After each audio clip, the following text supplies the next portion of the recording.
పల్లెటూరు ఇదే నా తల్లిగారు మా ఊరి పాడి పంట రాములోరి దీవెనంట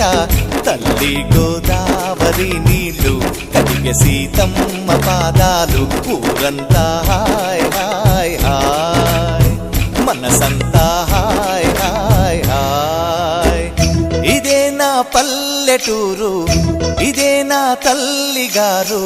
మా ఊరి పాడి పంట రాములోరి దీవెనంట